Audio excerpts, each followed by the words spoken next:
आकाशवाणी मुंबई सादर करीत आहोत निरोप सरत्या वर्षाला पद्मश्री सन्मानित सुलेखनकार अच्युत पालव यांची रश्मी वारंग हिने घेतलेली मुलाखत.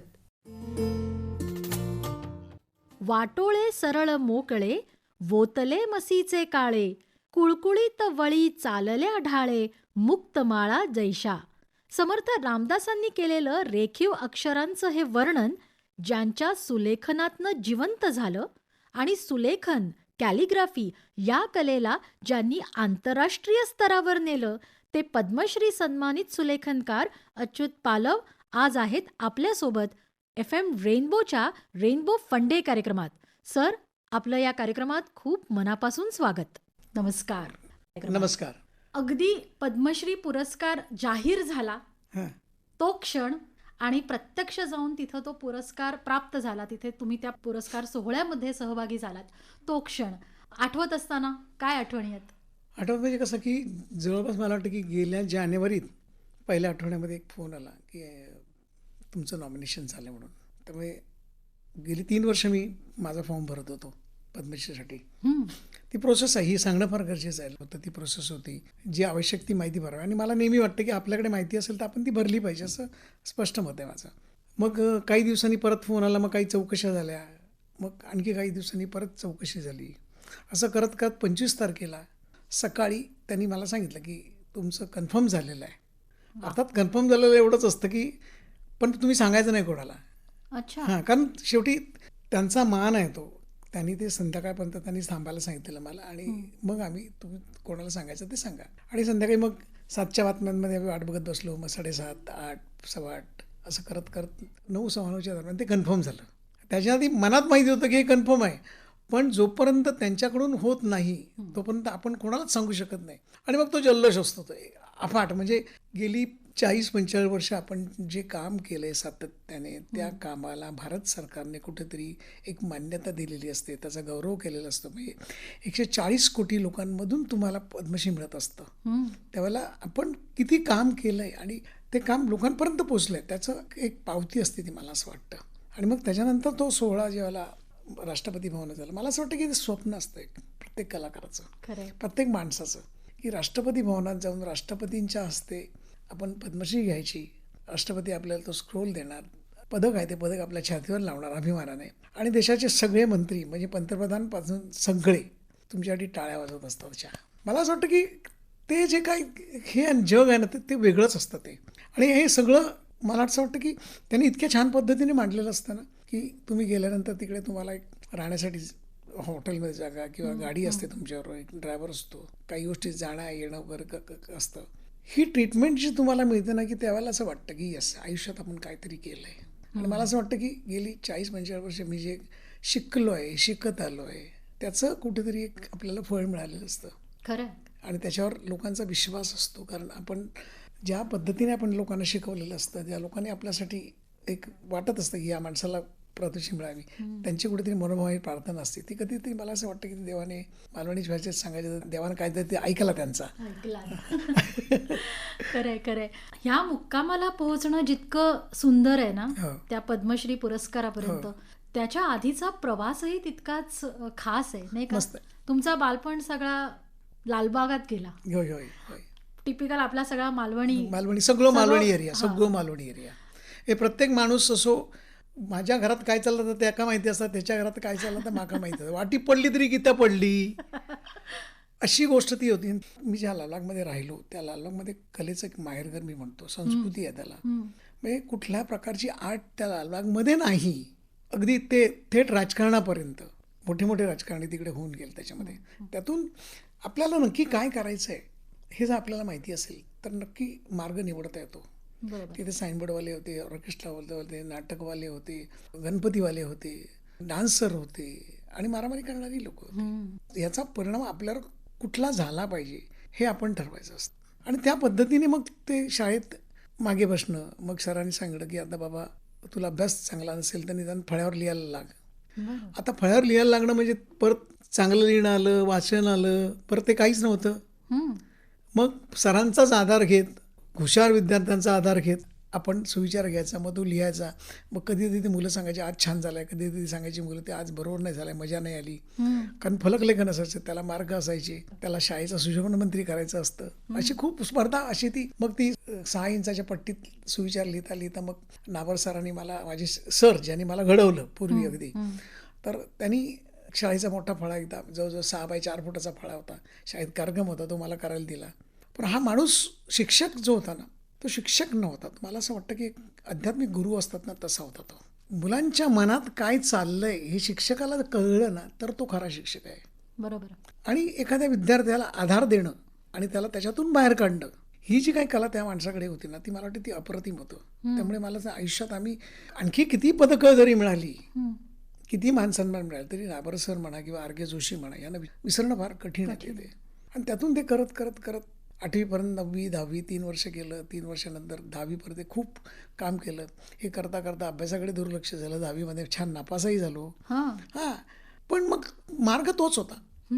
मार्ग काही बदललेला नव्हता. बाबांनी असं छान म्हटलं की बाई बघ, अपयशी यशाची पहिली पायरी आहे, असं धरून चाल. बरं. हां, आणि 10वी पास होऊन तू पुढं तुला काय करायचं ते कर. हे पालकांनी पालकांनी म्हटलं. आज पालक नाही आहेत तसे ना. आज 1% जर कुठे गेला, 99% मिळाले, मग 100% का मिळाले नाहीत, कुठे गेला तो, म्हणून शिक्षकाची भांडणारे मी पालक बघितलेले आहेत. मुलाची बेसिकली आवड कशामध्ये आहे हे ओळखणारे पालक आज कमी आहेत. त्यांच्यावर अन्याय करतोय असं नाही आहे. पण मी ज्या वेळेला पालकांशी बोलतो त्यावेळेला नेहमी वाटतं की मुलगा काय करतोय, पालक काय करतोय, याची विचारांची देवाणघेवाण आहे ना, ती मला वाटतं संपली आहे. आज प्रत्येक मुलगा व्हॉट्सॲपवर पालकांशी बोलत असतो, पालक व्हॉट्सॲपशी बोलत असतो. ते जे काही त्यांनी केलं आमच्यासाठी केलं ना, ते मला असं वाटतं की एक जग ओपन करून ठेवलं सरांनी. आता ह्या मार्गाने जायचं कसं पुढे, तर आपण जेजेला जायचं, जे स्कूल अपार्टला. तिकडे गेलो. तिथे गेल्यानंतर R.K. जोशी सारखा एक गुरु भेटला. बाकीचे शिक्षकही खूप छान होते. विचारे सर होते, कामत सर होते, करंडे मॅडम होते, सवाई सर होते, नागवेकर सर होते. अतिशय सुंदर शिक्षक सगळे जे मधले अप्लायड आर्टमधले. हे करता करता मग तोच विषय पुढे सरकत गेला. आणि मग तिथे शेवटच्या वर्षाला स्पेशलायझेशन होतं, टायपोग्राफी कॅलिग्राफी. त्यातून फर्स्ट क्लास मिळाला मला. महाराष्ट्रात मी पहिला आलो. तेव्हा माझे बाबा म्हणाले, तेव्हा बघ तू नापास झालास म्हणून आता तुला फर्स्ट क्लास मिळाला आहे. आणि मग R.K. जोशीने त्यावेळेला स्कॉलरशिप लॉन्च केली होती. त्या स्कॉलरशिपचं कशावरही काम करा, म्हणजे ग्राफिकवर करा, लोगोवर करा, सिम्बलवर करा किंवा कॅलिग्राफीवर करा. तर मी मग ट्राय केलं ते. बोललो आपण आयुष्यात काहीतरी मिळण्याची संधी मिळाली तर मिळाली. मग मी मोडी लिपीवर अभ्यास करायचं ठरवलं. आता मोडी ज्या लिपीने महाराष्ट्राला एक वेगळं ओळख दिली होती, किंवा महाराष्ट्रातल्या बऱ्याचशा ऐतिहासिक घटना ज्या लिपीमध्ये लिहिल्या गेल्या होत्या, दस्तावेज म्हणा, पत्र म्हणा, बऱ्याच गोष्टी होत्या, त्या एक ट्राय करूया. मग त्यावेळेला मोडी कळली. म्हणजे महाराष्ट्राची देवनागरी लिपी लिहिण्यासाठी शॉर्ट हँड म्हणून वापरली जात होती. बरोबर. मग त्याच्यातल्या लपेट्या काय होत्या, लिहिली कशी जात होती, भाषा काय होती, मग ती बंद का पडली, मग त्याचं ॲस्थेटिक रूप काय आहे, हे सगळं असं छान मस्त. डॉक्टर अशोक केळकर, भाषातज्ञ पुण्याचे, इतिहासतज्ञ ग. खरे, गोडसे सर, गोडसे, आणि जोशी सर, R.K. जोशी यांच्या मार्गदर्शनाखाली तो थिसिस लिहिला. 2 वर्ष काम केलं. आणि मग म्हटलं की आपल्याला काहीतरी मिळालं आहे आणि हे मिळालेलं परत समाजाला परत केलं पाहिजे असं मला वाटलं. थोडा शिक्षकी पेशामध्ये आलो. मी जिथे शिकलो तिथे मी नोकरी केली. 5 वर्षानंतर मी ती सोडली, पण ते पण केलं. कारण मला असं वाटायला लागलं की मी कुठेतरी बांधला गेलो होतो आणि मला खूप काही करायचं होतं. मी आज जे काही करतोय, मी आज कुठेतरी फिरतोय, आज जगभर फिरतो मी. बरोबर. ते मला करता आलं नसतं, कदाचित लिमिटेशन्स आले असते. मध्यमवर्गीय आपल्या टिपिकल लालबाग सारख्या ठिकाणी राहत असताना त्या घरामध्ये तुम्ही ज्या वेळेला ही अशी टायपोग्राफीची वाट निवडली, तर त्यावेळेला घरातल्यांची प्रतिक्रिया काय होती हे पहिले मला जाणून घ्यायला आवडेल. तुला गंमत सांगतो की बाबा आमचे रेल्वेत होते. आम्ही 7 भावंड 10 रूममध्ये राहायचो. अच्छा. एकमेकाला ऍडजस्ट करतच जगणं होतं ते. त्यामुळे आता मला स्कॉलरशिप मिळणार किंवा याचं काय होणार, याने नाही काम केलं तर मला ह्याला पोसावं लागणार, ही भावना नव्हती. मोठ्या भावाने चक्क सांगितलं की तुला जे करायचं आहे ते कर, स्कॉलरशिप काय, आणखी तुला काय करायचं ते कर, शिक फक्त. वा. कमवणारा माणूस एकच होता, शिकणारी माणसं 7 होती. पण तो विश्वास देणं मला वाटतं की ते फार गरजेचं होतं. आणि त्याने सगळ्या भावंडांनी जसं जसं माझं काम पुढे जायला लागलं तसं तसे सगळे मागे उभे होते, प्रत्येक जण. म्हणजे बाबा काही समजत नव्हतं बाबाने मी काय करतोय ते. कारण क्लिनिकल मधला माणूस, आई अशिक्षित. तुला गंमत सांगतो, मी ज्यावेळेला पहिल्यांदा जर्मनीने निघालो ना, तेव्हा तुला माहिती आहे प्रत्येक घरामध्ये सांबाऱ्या करता मालवणीत एक हो, सांबार काळ्या करतो. वाटाण्याचं हा, टोप, काळ्या वाटाण्याचा हा, सांबार हवया, आणि मग तो वडे आहे, वडे होय, आणि मग त्याच्या जर्मनच्या भांड्यात करायचे ते जर्मनीचं टोप. हा. तर माझा एक मित्र होता महेंद्र परब म्हणून, त्याला मी गमतीने चिल्लर म्हणायचो. अच्छा. तर त्याने आमच्या आईला सांगितलं आता तुझं झील चाललो जर्मनी, जर्मनी. हा. तर आई म्हणाली खै जर्मनी खै येईल आता, त्या कसालाच्या पुढे येईल आता. कणकवली कसाला त्याच्या पुढे त्याच्या आला. पुढे येईल, हा. हा. तो आता त्या का सांगा आता पुढच्या वेळी गणपती एक टोप लागता सांबार, तो आपल्याकडे नाही, आपण प्रत्येकाला बाहेर नाही घेतो. हा. एक टोप घेऊन ये. मला आईने कानात सांगितलं बघ काय आणू नकोस, पण जर्मनीचं टोप आणि चमचो आण फक्त मोठं डावलं. किती निरागस. किती म्हणजे ते इतकं निरागस होतं ना, अनबिलिव्हेबल होतं ते. म्हणजे तुला गंमत होतं, मी जेव्हा जर्मनीला निघालो त्यावेळेला चाळीत राहायचो. अख्खी चाळ अशी बाहेर आली, फुललेली चाळ असते ना तशी, अशी असं झाड फुलतं असं ते. आणि प्रत्येक जण साखर काढून तोंड गोड कर. एका बाईने आमच्या शेजारी गिरकरीन बाई होती, तिने पटकन एक आणलं आणि माझ्या हातावर ठेवलं. मी असं चाटलं तेव्हा लक्षात आलं की साखर नव्हती, ते मीठ होतं, पण ते मीठ तिला कळलं पण नाही. ते इतका आनंद होता. वा. ही जी भावना होती किंवा ह्या जो सपोर्ट होता ना, सपोर्ट सिस्टीम, आपल्यातला मुलगा जातोय कुठेतरी, हे आज कमी बघायला मिळतं. अगदी तो गेला आणि परत आला तरी तुला कळत नसतं. हम्म. तेव्हा मी लालबागला राहायचो, तेव्हा लालबागला जर्मनीवरला आल्यानंतर जाण्यात आता 3 गाड्या, कोणाच्या गाड्या तर भाड्याने आणल्यात पोरावी. हा, काय कारण कौतुक तू आमच्या नाही? प्रचंड कौतुक होतं ते. पेपरात फोटो आला, लोकसत्तेला फोटो पहिल्यांदा आला छापून. हा. अरे नुसते मिरवणूक करतात तसं होतं ते. हा. हा सपोर्ट होता त्या काळाचा. मला वाटतं की ते आज कुठेतरी आज आपण बऱ्याच मिस करतो म्हणा, किंवा आज एवढं वाटतं की नाही, सगळे जेव्हा भेटतात तेव्हा सगळे सांगतात की सगळ्या जुन्या आठवणी आहेत. शिकणाऱ्या मुलांचा सत्कार करणं, हम्म. त्यांना आधार देणं, त्यांना त्यावेळेला त्याचं प्रमोशन करणं, त्याला एक सर्वसामान्यामध्ये आणून त्याचा सत्कार करणं, ही भावना खूप मोठी होती. खरं. मी साईनबोर्ड करायचो तेव्हा त्यावेळेला परिस्थितीमुळे म्हणण्यापेक्षा मला ती आवड लागली होती. अक्षर फळ्यावरची सुविचार लिहिला की अक्षरं मोठी झालेली होती माझ्या मनातली. हे मनातल्या मोठ्या अक्षरांना आणखी मोठं करायचं असेल तर काय, तर बोललो बॅनर करणं, बरोबर, साईनबोर्ड करणं. आता साईनबोर्ड केलं तेव्हा कळलं एक फूट अक्षर 4 फुटाचं होतं, 3 फुटाचं होतं. एकदा तर मी विद्यार्थी उत्कर्ष मंडळाच्या भिंती रंगवल्या होत्या, त्यावेळी लक्षात आलं, अळ काढला, मंडळ तळ 8 फुटाचा होता एक अक्षर. मग त्याच्यातलं डिझाईन काढायला लागलं, मग त्याची जाडी कळली, मग ते आतली स्पेस, बाहेरची स्पेस, मग त्याची रेडी, मग त्याचं अस्थेटिक, हे कळत सगळं वाढत गेलं ते. बरोबर. त्याला तो कॉम्प्युटर वगैरे नव्हता, जे सगळं तुम्ही मेंदूला मापं कळली पाहिजेत. बरोबर. डोळ्यात असं बोर्ड बघितला ना की इथे एवढ्या येतात, एवढी लेटरिंग बसू शकते, हे आपोआप घडत होतं. ते म्हणजे तुमच्या अनुभवाने सुद्धा घडत होतं. हा जो सगळा प्रवास होता तो शाळेतलाच होता तो. त्यामुळे साईन बोर्ड वगैरे पण शाळेत असताना साईन बोर्ड आता कसं 6x4 मोठा बोर्ड, तो साईन बोर्डच झाला. बरोबर. एका दुकानाचा बोर्ड झाला तो. खरं. अक्षरं तीच आहेत, फक्त मॅटर बदललाय, माध्यम बदलली आहेत. जे मधनं बाहेर आलेला विद्यार्थी त्याच्याकडे एका अपेक्षेने बघितलं जातं. म्हणजे तुमच्याकडे आधी हा शाळेतल्या फलकलेखनाचा अनुभव होता, साईन बोर्डचा अनुभव होता, पण जेजेतनं बाहेर पडल्यानंतर लगेच एक थोडा आपला वरचा दर्जा प्रमोशन मिळतं.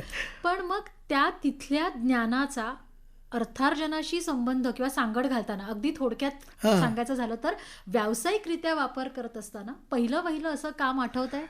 लग्नपत्रिका. अच्छा, तुझं अक्षर चांगलं आहे ना, मग लग्नपत्रिका लिही. बरं. मला यू कांट इमॅजिन की एका माणसाने मला सांगितलं की हे बघ अच्युत, आठवक करून दिलंस आणि त्याची पॉझिटिव्ह मारली तर त्याला पैसे लागतात. तू जर ट्रेसिंगवर लिहिलंस ना तर माझे पैसे वाचतील. बरोबर. मग ट्रेसिंगवर रोटरीने किंवा याने लिहायचं. त्या माणसाने मला सांगितलं, हे बघ मी तुला $2 देणार आणि एक कोको कोलाची बाटली. तेव्हा कोको कोला होता, मध्ये तो बंद झाला होता. मी म्हटलं ठीक आहे, आता या $2 त्याचे $20 करायचे, 200 करायचे, 2000 करायचे, 20,000 करायचे की 2 लाख करायचे. हे हळूहळू वाढत गेलं आणि वाढवता आलं पाहिजे तुम्हाला, नाही तर तुमची व्हॅल्यू परत $2 राहते. बरोबर. हे तुम्हाला अर्थार्जन म्हणण्यापेक्षा काय की तुमच्यातला माणूस वाढतोय, तुमच्यातली कला वाढते आहे, तुमच्यातला व्याप वाढतोय, तुमची कलेची व्याप्ती वाढते आहे. ही व्याप्ती जोपर्यंत जगाला समजत नाही तोपर्यंत प्रॉब्लेमच होतो तो. खरंय.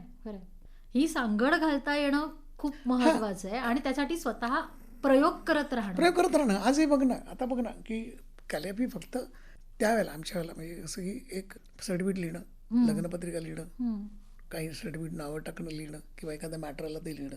मी म्हटलं की चला याची कविता करूया आपण, कवितेचं गाणं करू झालं पाहिजे ना, शब्दांचं गाणं होतं आहे तर कवितेचं सुंदर गाणं करूया आपण अक्षरातनं. बरोबर. जे कानातनं जे ऐकलंय ते त्या चालीत बांधता येतंय का. मग एक नवं उतर अलंग झिम्माडं झालं, तो जो फ्लो आहे सगळा तो पावसाचा सगळा असा, ते फील तुला त्या कॅलिपेतनं देता येते का. किंवा आता विश्वात्मक येणे वाग्यंत तो शावे तो शोनी मजे द्यावे पसायदा नाही. विश्वासाठी केलेली प्रार्थना एका ओळीत लिहायची, किती सर्क्युलर लिहायची. वा, विचार आहे. विचार आणला पाहिजे तरच ती शब्दरचना आणखी व्यापक होते, खरंय, परिणामकारक होते. खरंय. आम्ही ज्या वेळेला तुमचं सुलेखन पाहतो तेव्हा त्यातले पावसाचे थेंब आम्हाला जाणवतात किंवा त्यातला विठ्ठल आम्हाला दिसतो, तर तो शब्द नेमका तसाच लिहावा का वाटलं किंवा कसं वाटतं, काय प्रोसेस काय असते, प्रोसेस काही प्रक्रिया काय नाही असते? ग, सिंपल आहे. एक साधी गोष्ट माझ्या आयुष्यात मी ठरवलेली होती की मला जे कळतंय ना ते मला मांडता आलं पाहिजे. मी जसं बोलतो तसं मी लिहितो. अच्छा.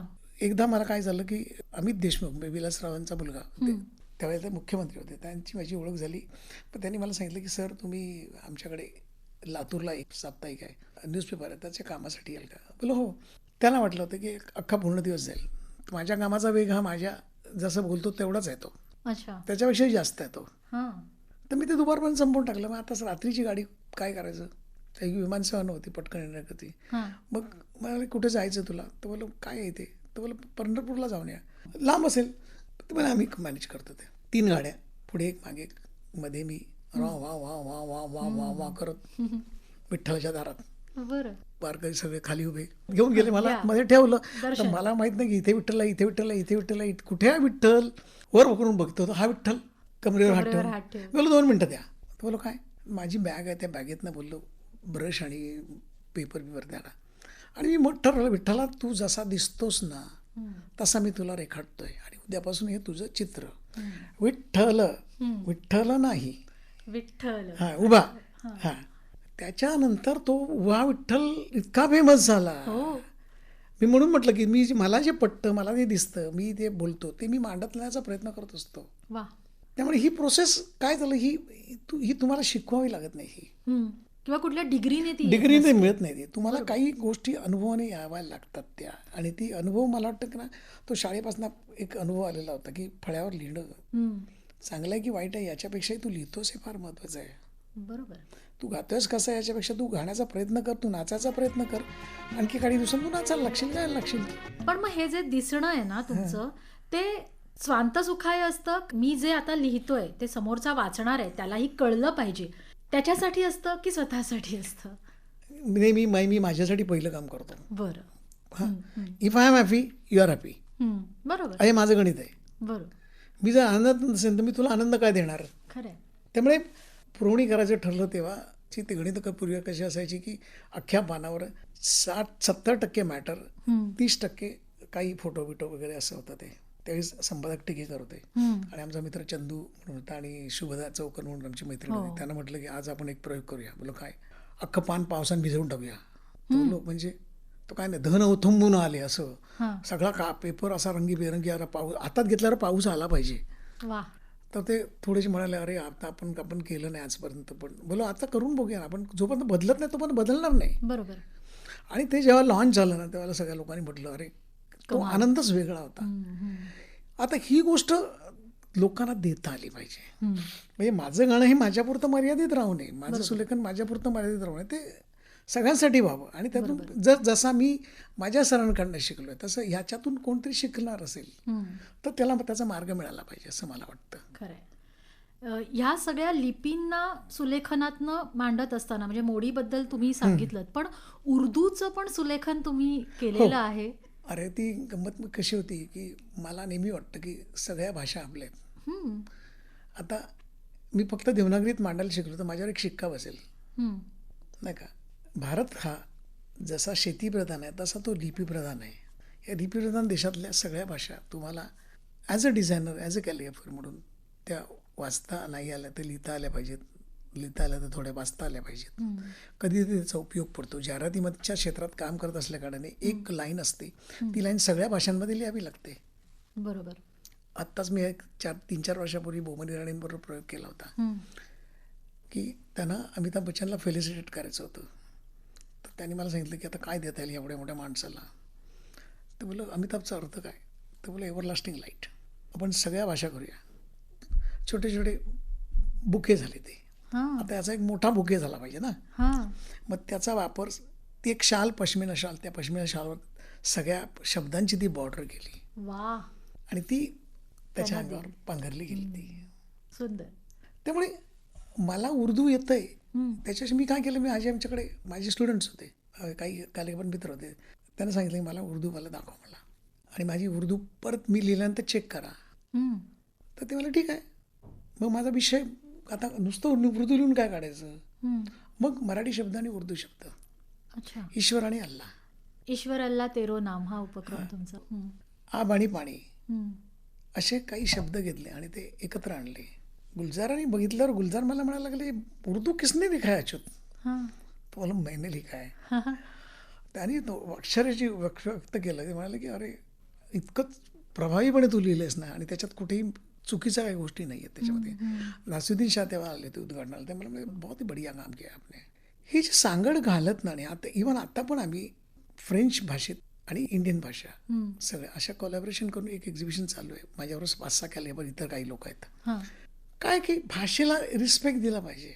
त्या भाषेची गोडी काय, ती गोडी ओळखता आली पाहिजे तुम्हाला, आणि त्यातून जर मांडता तुम्हाला आलं तर मला असं वाटतं की तुम्ही जग जिंकू शकता त्याच्यात.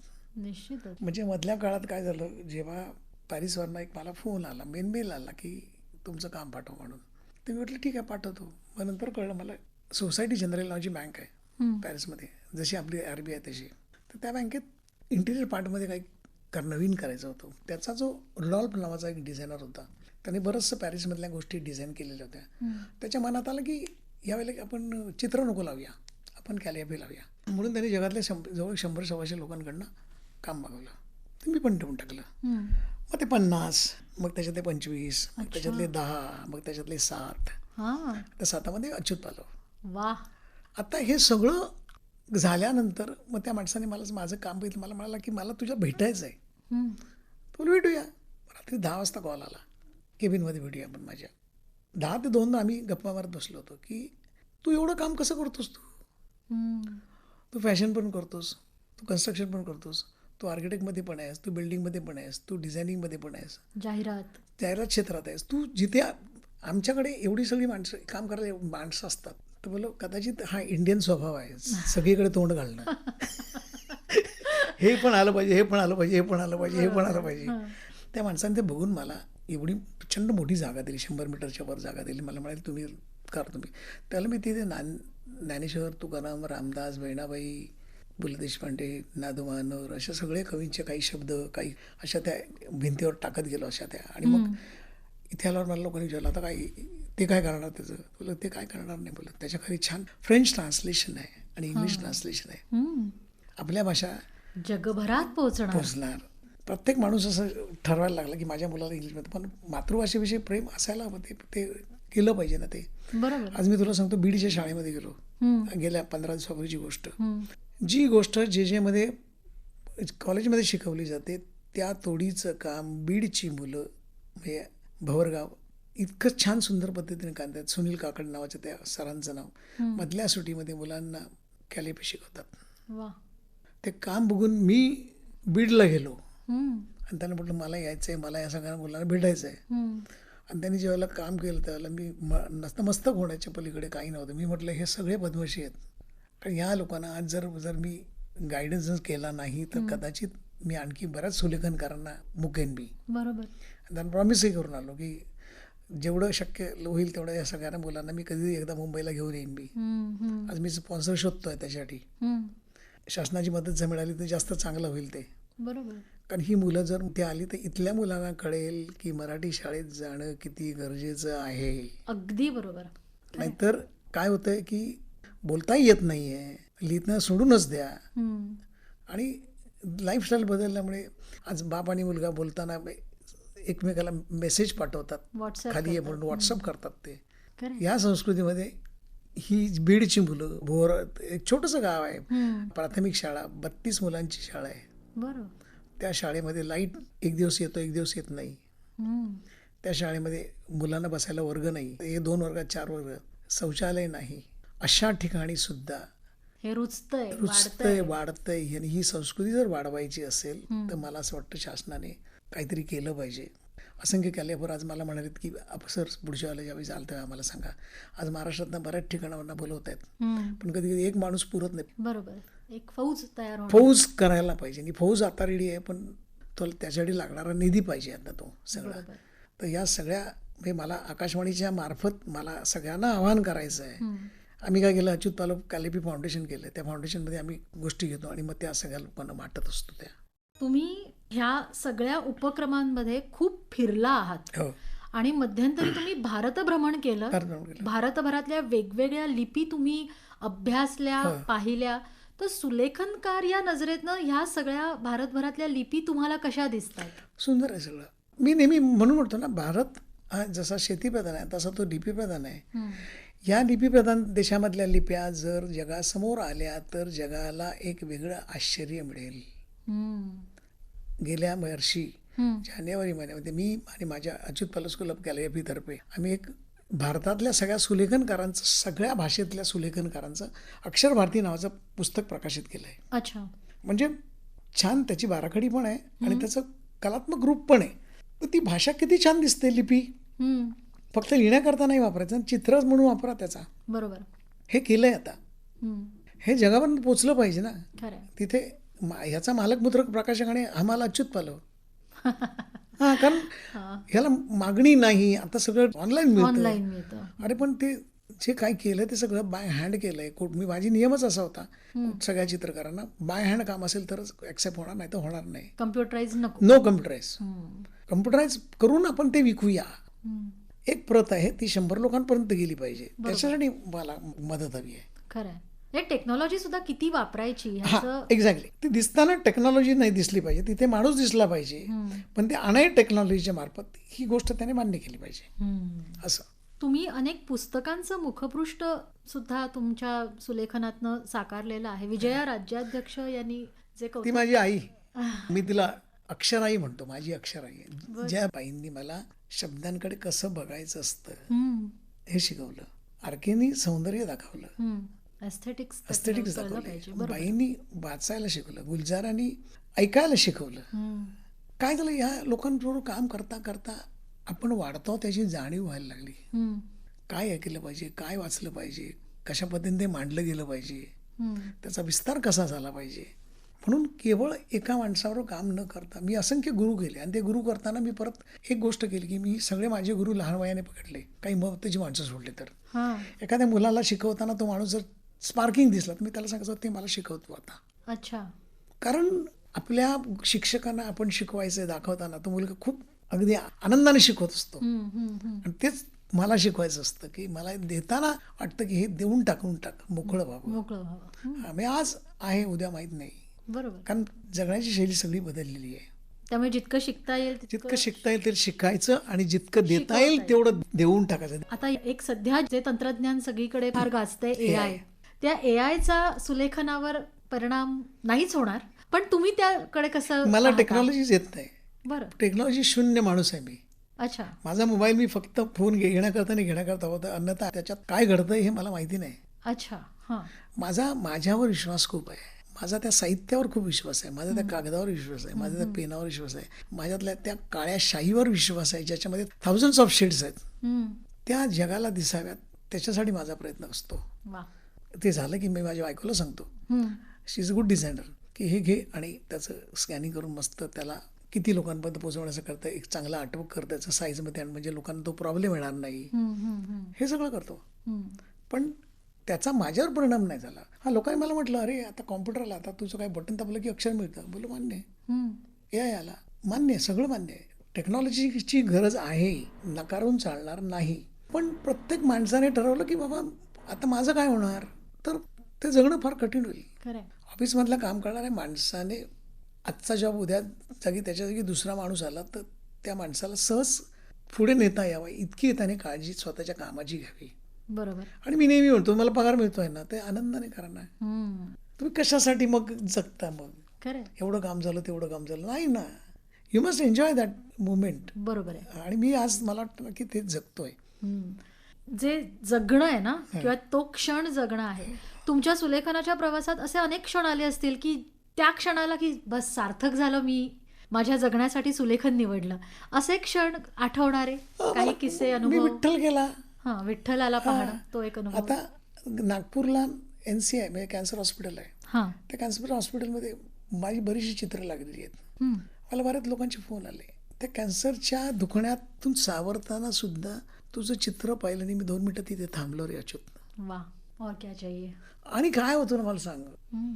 मग रुपारेल कॉलेजमध्ये आम्ही ज्याला 2005-06चा पाऊस झाला होता त्यावेळेला मी माझा अख्खा स्टुडिओ पाण्याखाली गेला होता. सगळ्या पेपर गेली, पुस्तक गेली, निगेटिव्ह गेली, सगळं झालं. तेव्हा मी मग छत्र्या रंगवण्याचा कार्यक्रम केला होता. हो. हां. आता ते मी त्यांना सांगितलं होतं की रुईया कॉलेजमध्ये की मी येतोय, मला बँड पाहिजे, वाजवणं पाहिजे, ढोलकी पाहिजे, ताशा पाहिजे, गाणं पाहिजे, माईक पाहिजे. त्याने ते सगळं केलं होतं ते. आणि माझा एक स्ट्रोक मारला की असं वाव की असा आवाज यायची अशी अशी. कार्यक्रम संपला आणि मग मागणा असा हात आला, सर मजा आली फार. हा. बोलो मी पण मजा घेतली. क्या बात. हां. नाही पण आम्हाला जरा वेगळंच वाटलो. हा.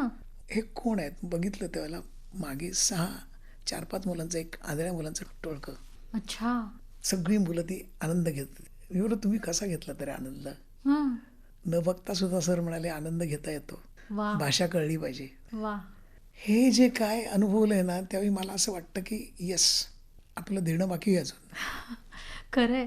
किती आनंदाची गोष्ट आहे ना की खूप आहे ज्यांना ना, खूप- दिसत खूप नाही. आहे. मतिमंद मुलं, अपंग मुलं याला मला शिकवणं असतं. हम्म, हम्म, हम्म. त्याच्याकडनं माझ्या काही अपेक्षा नाही आहेत. बरोबर. मला त्या माणसाची बोलीभाषा काय आहे हे जर मला शिकता आलं ना तर मी आणखी 4 जणांना शिकवेन ना मी. तुमच्या क्षेत्रात किंवा अन्य कुठल्या क्षेत्रातल्या एखाद्या दिग्गजाकडनं मिळालेली नाही, आता दाद जी लक्षात राहिली आहे? कसं आहे की आम्ही अक्षरानुभव पुस्तक केलं होतं, त्याला नॅशनल अवॉर्ड मिळालं होतं. त्याला पंतप्रधान अटल बिहारी वाजपेयी होते. हा. खूप छान माणूस, मला आवडता माणूस, कमी मनाचा माणूस. प्रश्नच नाही. त्यांच्या राजकारणात सुद्धा कविता असायची. मग मला असं वाटलं की अरे या पुस्तकाला नॅशनल अवॉर्ड मिळाला, आपण दिलेलं जात होतं, आपण हे देऊया सरांना. पण देणार कसं हा मोठा प्रश्न. मग मी एका माणसाला विचारलं की तू हे देऊ शकाल का, तुम्हाला मला बघावं लागेल. मग एक गोयल म्हणून होते माटुंग्याचे खासदार, त्यांची ओळख निघाली. त्यांना म्हटलं तुम्ही द्याल का. मी पण जाणार आहे दिल्लीला, पण मला शक्य नाही. तर नंतर लक्षात आलं कारगिलचं युद्ध चालू होतं, त्याला देशाच्या निधीसाठी बरेच लोक दिल्लीला जाणं, निधी देणं वगैरे चालू होतं. वेळ मिळाला तर देईन, नाहीतर पुस्तक ठेवून येईन त्यांच्याकडनं. बोलो ठीक आहे. तरी पण म्हणाले कुठे आहेस तू, मला सांग, तुला भेटता आलं तर भेटेन मी. तर मी त्याला महाराष्ट्र सदनामध्ये मी थांबणार आहे म्हणून बोललो. तर पहिला दिवस गेला, काही फोन बिन आला नाही. दुसरा दिवस गेला, फोन काय आला नाही. मी आज तिसऱ्याशी म्हटलं घरच्यांना की आता आपण जरा फिरायला जाऊया बोललो. काय राहिलं माझं, आणि मी परत खालून वर आलो आणि आतल्या फोनची घंटी काय वाजत होती नुसती. फोन उचलला तर कौन बात कर रहा है, तर बोला मैं अच्युत पालव आहे मुंबई से. मग तो माणूस माझ्यावर जो संतापला ना, तुम्हाला माहिती आहे का आम्ही कोण आहोत ते, आम्ही तुम्हाला शोधतो आहोत. मी बोलो काहीच नाही केलंय मी.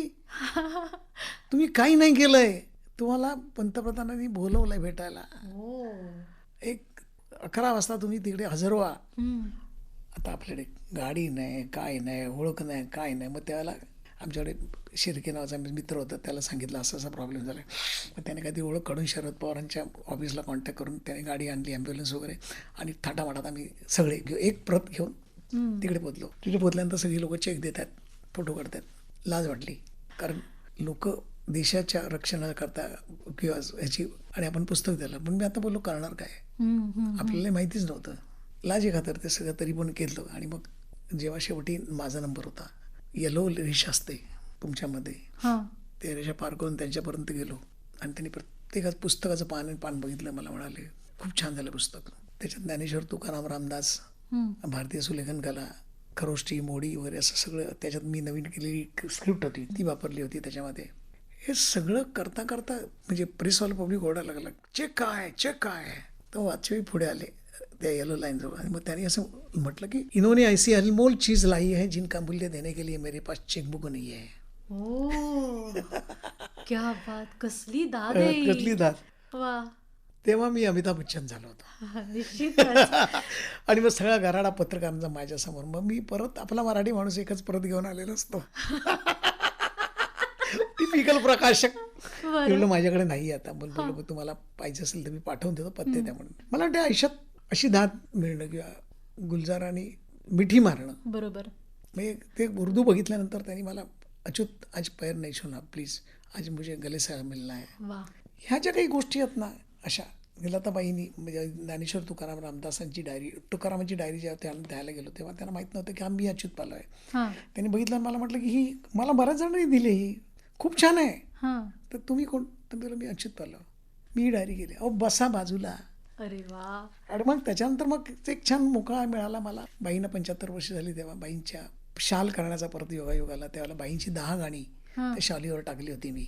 हां. आणि त्याचं एक छान कॉम्पोजिशन घेतलं आणि बरं ती सगळी अक्षरं घेऊन त्या बाईनं अशी गुरफटताना पाहताना किती सुंदर.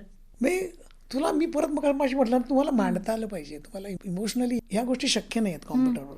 तुम्हाला विचार करावाच लागतो. खरं. कळलं का?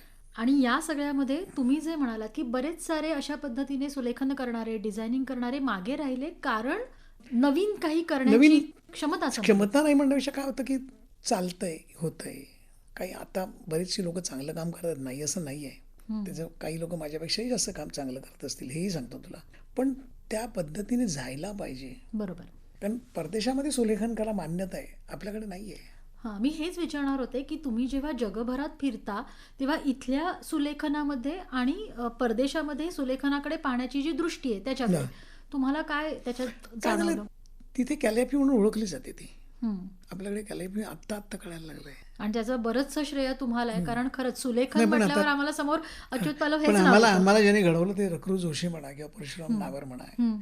रकरू जोशींचं खूप मोठं कार्य आहे. अगदी आपल्या ह्या गप्पांच्या शेवटाकडे येत असताना तुमची स्वतःची कारकीर्द ह्या सगळ्या गुरूंमुळे बहरली, मोठी झाली आणि आज तुम्ही स्वतः गुरु म्हणून अनेक शिष्य घडवत आहात.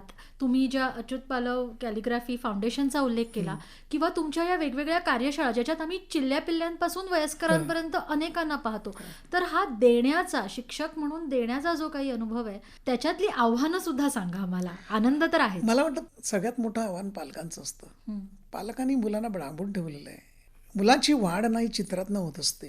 तो लहानपणी त्याला रंग कुठला आवडतो, तो चित्र कुठलं आवडतो, तो कुठलं पोर्टल, तर त्याचं काय ठरलेलं काही नसतं. त्या क्षणाला जे मिळेल ते आपलं आहे. हळूहळू तो त्याच्या आवडीमध्ये गुंतत जातो आणि त्याची रेषा वाढायला लागते. लाल रंग भीतीदायक काही मुलांना वाटतो, काळा रंग भीतीदायक वाटतो, बरोबर. पण त्या मुलाला ते नसतं. ते तसं ते जेव्हा त्याला कळायला लागतं त्या मग मुलाची वाढ मी नेहमी सांगतो की तुम्ही त्याला चित्र काढायला देतात, तुम्हाला कळेल की तो काय विचार करतोय. तो पालकांनी त्याचं डॉक्युमेंटेशन केलं ना तर मला वाटतं कुठल्याही सायकॉलॉजिस्टची गरज राहणार नाही, असं माझं मत आहे, वैयक्तिक मत आहे. बरोबर. का मी माझ्या मुलावर तो प्रयोग केलेला आहे. तो बाबा मला पेपर पाहिजे, बोलत देतो. एक दिला तो म्हणतो नाही तुझ्यापेक्षा मोठा पाहिजे, दिला. त्याच्यावर तो रांगायला लागला ना, रांगत होता असं मी म्हणतो, खेळत होता. ते खेळणं बघून माझ्या लक्षात आलं की याला आणखी काही वर्ष हेच दिलं पाहिजे. चित्राची भाषा कळली ना तर माणसाला अभ्यास कळतो पटकन. बरोबर. एक मुक्त असतं चित्र काढताना किंवा एक मेमरी ड्रॉइंग करताना जेवढा विचार करावा लागतो त्याच्यापेक्षा जास्त विचार चित्र काढताना करावा लागतो. खरं. किंवा एखाद्या प्रश्नाचं उत्तर लिहिताना आपण म्हणतो की अर्धवट आलंय, आठवणीतनं गेलंय, ते 2च मुद्दे आले, आणखी एक मुद्दा यायला पाहिजे होता. चित्रात सुद्धा तेच आहे. बरोबर. बाजाराचं चित्र सांगितलं की भाजीवाला सगळं असतो, तो टोमॅटोवाला असतो, गवारवाला असतो, फुगेवाला असतो, चप्पलवाला, सगळं सगळं असतं. ते हे सगळं रिकलेक्ट करावं लागतं तुला. That is a memory. बरोबर. पालकांनी मला वाटतं की थोडंसं मुलांना सोडलं पाहिजे असं वाटतं कुठेतरी. खरं. सगळं अभ्यास अभ्यास अभ्यास म्हणजे अभ्यास नाही आहे सगळं. आणि एवढा अभ्यास करून परत शेवटी तू काय करणार, इंजिनिअरिंगलाच जाणार ना. परत काय आलं आता तुला उलटी फेरी अशी व्हायला लागली आहे की हे सगळी लोक परत माझ्याकडे येत आहेत. मंडे टू फ्रायडे कॉम्प्युटर समोर बसून असतात झापडं लावल्यासारखे. मान्य आहे पैशाची गरज वगैरे सगळं सगळं संसार सगळं लाईफ. शनिवारावर परत उघडी होतं ती झापडं, कारण आम्हाला परत बालपणात जायचं आहे. बरोबर. आणि हे सगळं आपल्याला बालपणात नेणारच आहे, सुलेखन, चित्र. एक्झॅक्टली. म्हणजे तुला परत विरंगुळा म्हणून आज बरेचसे जे मधले माझ्याबरोबरचे सुद्धा काही आले त्याच पेंटिंगकडे वळलेत. का तर आता माझ्या मनासारखं चित्र काढायचं आहे. पूर्वी पैशासाठी चित्र काढलं, आता मनासारखं करायचं आहे. आता माझं मन कागदावर मांडायचं आहे. नक्कीच. त्यामुळे जी मंडळी या क्षेत्रात येऊ पाहतात, म्हणजे आता अगदी आपण म्हणूया की मराठी मध्यमवर्गीय जरी म्हटला तरी पूर्वीसारखं काही डॉक्टर इंजिनियरच हो अशी सक्ती करणारे पालक नाही आहेत. ठीक आहे, पण तरी सुद्धा सुलेखनामध्ये आपला मुलगा करिअर करणार करू शकतो हे उदाहरण आहे. नाही, तुम्ही उदाहरण आहातच, प्रश्नच नाही. तर या क्षेत्रात नाही पण येऊन आता चांगलं पाहायला आहे. आता बघ ना, आता माझी एक संजना चटलानी नावाची मैत्रीण आहे, हां. अफाट काम करते ती, सुंदर कमर्शियल त्याची बाजू मांडलेत. आज भारतातले सगळे मोठे क्लायंट्स त्याच्याकडे हँडल करतात. दिल्लीमध्ये काही लोक आहेत, पुण्यामध्ये काही लोक आहेत, छान जगतायत. आणि रोज वेगळं जगणं असतं, कारण रोज वेगळं माणसं भेटतात आणि प्रत्येक माणसाची गरज ही वेगळी वेगळी असते, त्याच्यातून जगणं बदलत असतं. बरोबर. हे ऑफिशियल सारखं 10 ते 5 जॉब नाही आहे हा. खरं. हे जर कळलं ना, तर मला म्हणून मी म्हटलं तुला मगाशी की भाषा म्हणा, लिप्या म्हणा, या सगळ्या छान अभ्यासल्या गेल्या तर माणूस खूप सुसंस्कृत होईल असं वाटतं आणि देशही असा मोठा होईल तो. क्या बात. कारण की ह्या लिपी आणि संस्कृती जोडलेल्या आहेत जोडलेल्या आहेत एकमेकांशी. सगळ्या. मला आता पुन्हा म्हणजे शेवटाकडे येताना हे म्हणायलाही कसं तरी वाटतं, कारण मगाचपासून मी हे 4 वेळा म्हटलं, पण 2 मालवणी माणसं एकत्र येईल की गजाली तर रंगतले ना. गजाली रंगतले आणि गजाली होकच होईल.